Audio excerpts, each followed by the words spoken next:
What's up, guys? I'm Chad Barnes, and welcome to the channel. Here, it's all about real car talk, from simple fixes to smart driving tips and keeping your ride in top shape. If that sounds good to you, go ahead and give the video a thumbs up.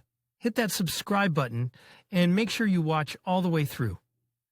There's a lot of good stuff coming. Let's get Russian market vs.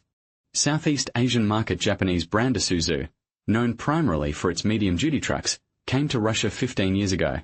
But in many regions of the planet, the best sellers and the trademark of the brand are pickup trucks, which quite successfully fight for the first place in the segment with the most famous brands. Of course, we are not talking about the US market, just as no one can beat Steven Seagal, as cocky Casey Ryback, in the galley, so in the home kitchen of pickup trucks no one can even come close to the sales figures of the big three pickup trucks, in which Ford, with its F-150 model, is the absolute leader. But, for example, in Thailand, where the main plant for the production of Isuzu pickup trucks is located, the brand has been competing with Toyota products for many years, and competing very successfully in the pursuit of the wallets of pickup truck buyers. D-Max and Hilux models go literally head-to-head, and sometimes Isuzu pickup trucks take the lead. Absolute sales figures of both brands fluctuate around the figure of about 130,000 units per year, and this is in Thailand alone. However, the D-Max and the MUX SUV, built on its base and unified with this model, are not only in Thailand. These models are quite successful in Malaysia, in the Middle East, in South Africa, in Australia with its modest population of 25 million people. In the year before last year were sold 16,892 pickup D-Max, with a market share in this segment amounted to 8.9%. And the MUX overtook the sales of Mitsubishi Pajero Sport, 8,419 sold cars against 6,477, and took the third line of the rating of the segment, the total volume of which amounted to 105,224 cars. In our country, the situation looks quite different. The boom of pickup trucks began in the late noughties, when barrier duties put a barrier in front of the flow of used SUVs from Europe, Japan, and the USA. Most buyers of these vehicles opted for them not because they needed a pickup truck, but because they were looking for an opportunity to buy a new frame car with 4x4 drive with a sufficient level of comfort. This boom continued until 2014. Between 2012 and 2014, Russians purchased more than 24,000 new cars annually. However, then the introduction of the recycling fee pulled the prices of pickup trucks to the level of prices of frame SUVs on their base, and the crisis and falling income levels predetermined a radical decline in demand for cars in this segment, and not all brands withstood this test. In 2015, Nissan stopped selling Navara and NP300 models, assembly of SsangYong Action Sports stopped in Vladivostok, and in 2019, Fiat Fullback left us.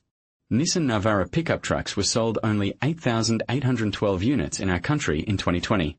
The structure of offer by brand within the segment itself is also changing.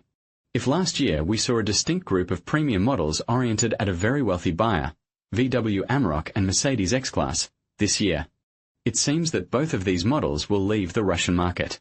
Accordingly, their place will be taken by Toyota Hilux and Mitsubishi L200.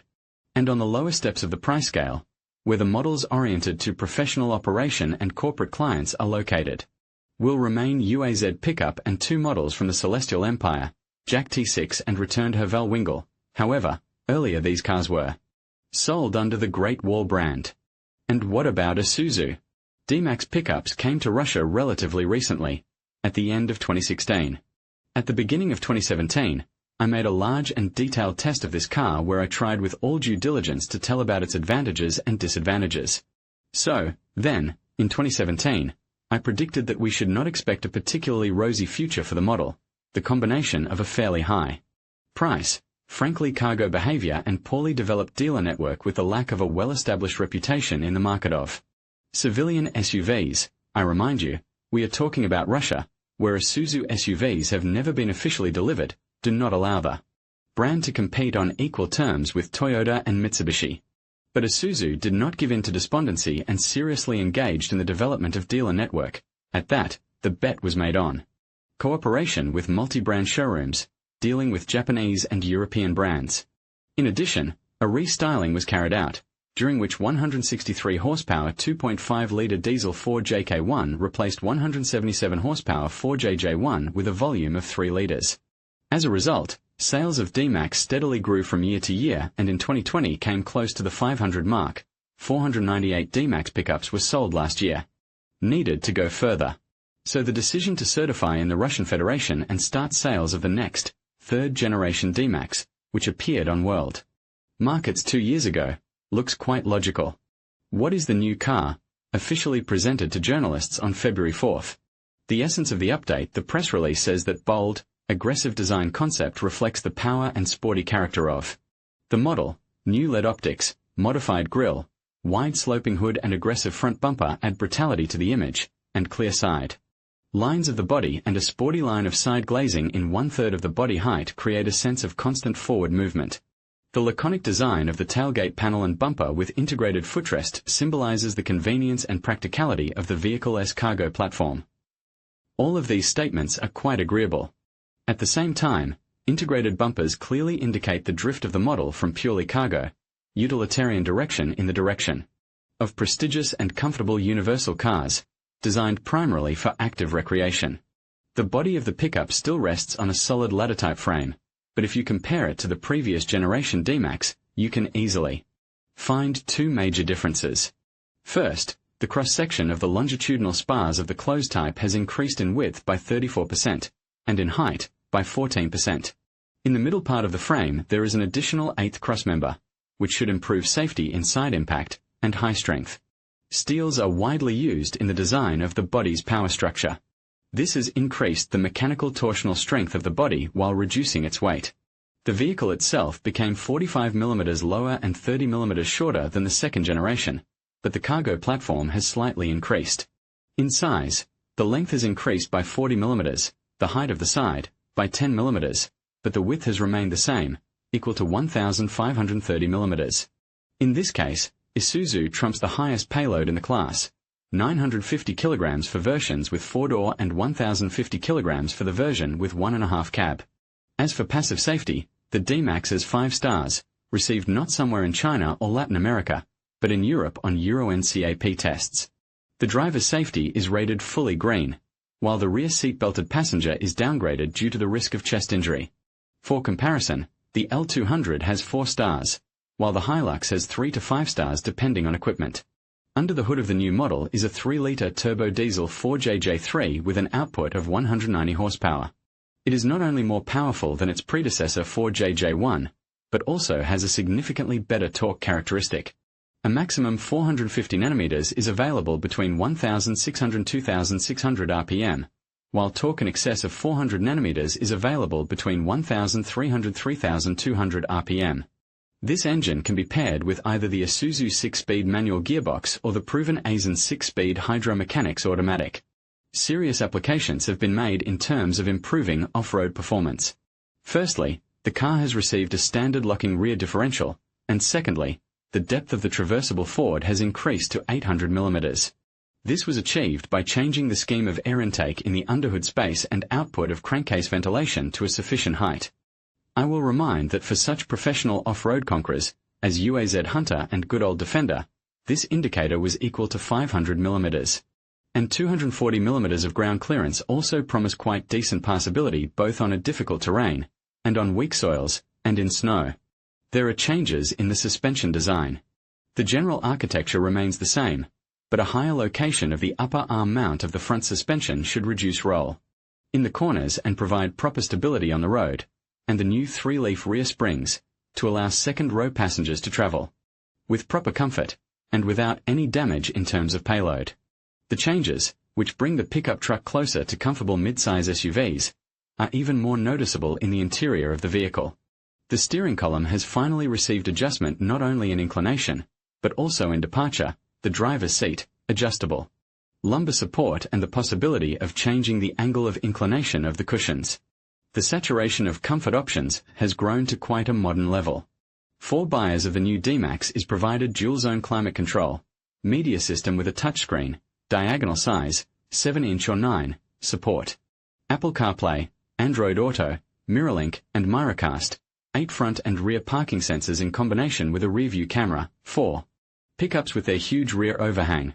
All this is especially relevant, rain and light sensors, windshield wipers with built-in nozzles, the ability to remotely start the engine from a distance of up to 20 meters, welcome light, and automatic door locks. For safety of the driver and passengers in case of an accident, 6 or 7 airbags are responsible. Their number depends on the configuration. At the service of the inhabitants of the cabin, a lot of containers for storage of all sorts of small things, including the branded. Retractable cup holders with stashes and a lockable niche for documents under the windshield. Seat upholstery, normal fabric, improved fabric or a combination of synthetic and genuine leather. The top premium safety configuration, in addition to all this, has also received an almost complete set of electronic driver's assistance. Adaptive cruise control, maximum speed limitation system, cornering assistance system, lane departure warning system, frontal collision warning system and autonomous braking in an emergency situation, as well as a system of protection against erroneous pressing of the gas pedal. In short, the equipment is decent. The question is at what price. However, prices for the novelty will be announced closer to the beginning of sales, which is scheduled for April. And I already have, as they say, hands itching under driving gloves. I really want to try the car on the move and make sure that the cargo sensations that I experienced behind the wheel of the second D-Max are a thing of the past. And now we can say a few words about the packages. In the lower part of the lineup there are minimal configurations business, with a 1.5 cabin, and space, with a 4-door cabin. They are equipped only with a manual transmission, are intended for purely utilitarian use and are oriented to corporate clients. The next configuration, Comfort, can be equipped with both manual and automatic, and may interest individual owners. The premium configuration is even higher in the level of equipment, but there is an opportunity to choose not only automatic, but also mechanics. And the top premium safety is offered only with automatic transmission. There is one more important point, which was discussed at the presentation. The company promises that together with the market launch the vehicle will receive a wide range of certified accessories, covers, and cabs covering the cargo platform, plastic liners protecting its metal panels, tow bars, footrests, and all these accessories will be included in the certificate. Cooperation with Arctic Trucks Company will also continue, which has prepared a version of the new D-Max for extreme off-road travel, with modified suspension, allowing to install mud rubber of increased size, winch, and snorkel. And all this off-road tuning has also received official certification. But the most interesting is ahead. In a private conversation, Fabrice Gorlia said that next year the company plans to bring to the Russian market and built on the basis of D-Max SUV MUX, and that the samples intended for certification tests have already arrived in Russia. In conclusion, the updated Isuzu D-Max for Russia impresses with its standard locking feature, a depth of 800 mm, and an outstanding 5-star rating from EuroNCAP. These enhancements not only elevate its safety and practicality but also reinforce its position as a reliable choice for both work and leisure. As we've seen, the D-Max combines robust performance with modern safety standards, making it a compelling option for drivers seeking durability and peace of mind. Thank you for watching, and be sure to stay tuned for more automotive reviews.